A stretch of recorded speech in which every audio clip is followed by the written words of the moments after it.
सभी प्यारे बच्चों को नमस्कार। आपका दिन शुभ हो। इसी के साथ हम शुरू करते हैं आज की वर्कशीट।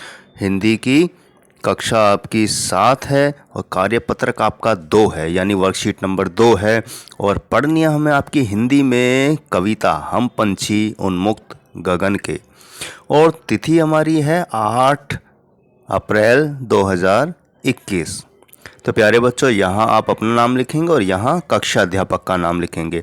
अब क्योंकि आपका सत्र यानी कि सेशन शुरू हो गया है और आपको अभी से ही वर्कशीट मिलनी शुरू हो गई है, तो आपको बहुत अच्छे से मेहनत करनी होगी ताकि आप अगले साल 8वीं कक्षा में पहुँच जाएंगे।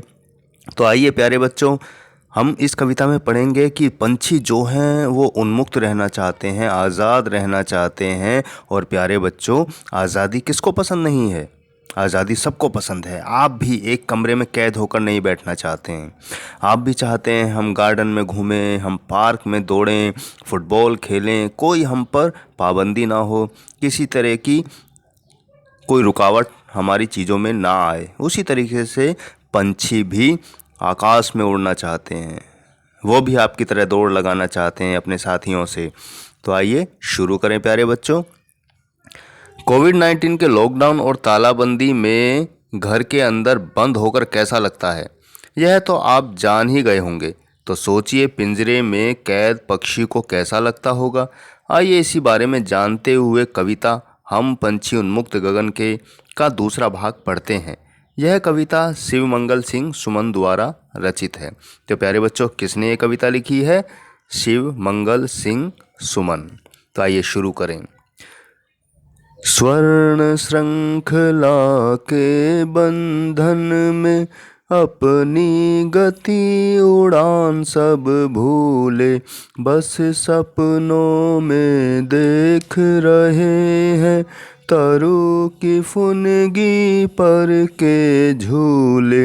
ऐसे थे अरमान की उड़ते, ऐसे थे अरमान की उड़ते, नीले नभ की सीमा पाने, लाल किरण सी चोंच खोल, लाल किरण सी चोंच खोल, चुगते तारक अनार के दाने। तो प्यारे बच्चों, इन पंक्तियों के माध्यम से कवि क्या कहना चाहता है कि पक्षी क्या चाहते हैं। वो कहते हैं कि पक्षी सोने की जंजीरों के बंधन में पड़कर अपनी चाल उड़ने का ढंग सब भूल जाते हैं। अब जिस तरह की तरीके से आपको भी लॉकडाउन के दौरान घर में रह के पढ़ाई में तमाम तरह की दिक्कतें आईं, कई चीज़ें आप भूल गए, नहीं समझ पाए क्योंकि वो अभ्यास में नहीं थी, लेकिन आपने फिर भी बहुत मेहनत की। तो वही कह रहे हैं कि पक्षी सोने के पिंजरे में कैद हैं, तो वो अपना उड़ना चाल सब भूल गए। फिर पिंजरे में पड़े पड़े पेड़ों की ऊंची शाखाओं पर झूलने का बस सपना ही देखते रह गए। जिस तरह लॉकडाउन में आपका बड़ा मन था कि भाई बाहर जाएं, गलियों में जाएं या मार्केट जाएं, बाज़ार जाएं, लेकिन आप जा नहीं पाए। इसी तरह पिंजरे में पड़े पड़े पक्षी भी पेड़ों की शाखा टहनियों पर झूलने का सपना ही देखते रहते हैं। जबकि पक्षियों की इच्छा या अरमान तो खुले आकाश में उड़ने की है, क्योंकि अब पक्षी हैं, भगवान ने उन्हें पंख दिए हैं, तो क्या चाहते हैं कि आसमान में खूब उड़ें। वे उड़ते हुए आसमान की सीमा को छूना चाहते हैं। वो चाहते हैं कि इतना ऊंचा उड़ जाएं कि आसमान को छू लें, अर्थात खुले आसमान में दूर तक उड़ना चाहते हैं और अनार के दानों रूपी आकाश के तारों को चुगना चाहते हैं। यानी आसमान में जो तारे हमें दिखाई देते हैं, तो पक्षी की इच्छा ये भी है पक्षियों की, वो जाकर जो अनार के जैसे वो तारे दिखाई दे रहे हैं उनको अपनी चोंच में दबा लेना चाहते हैं। तो प्यारे बच्चों, हमने देखा कि क्या क्या इच्छाएं पक्षियों की हैं और वो सपना देख रहे हैं क्योंकि वो कैद हैं।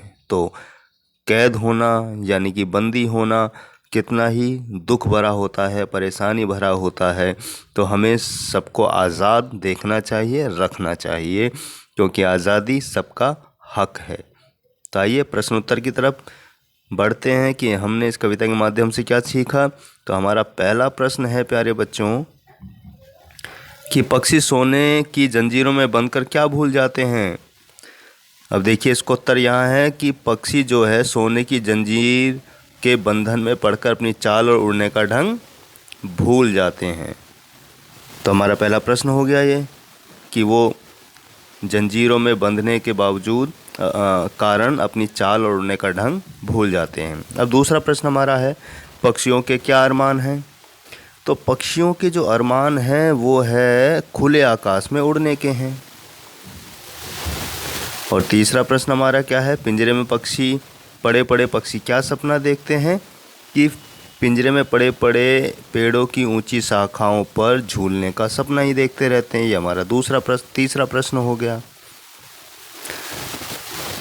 आइए बढ़ते हैं चौथे और पांचवें प्रश्न की तरफ प्यारे बच्चों। तो हमारा चौथा प्रश्न है वे अपनी चोंच से क्या करना चाहते हैं।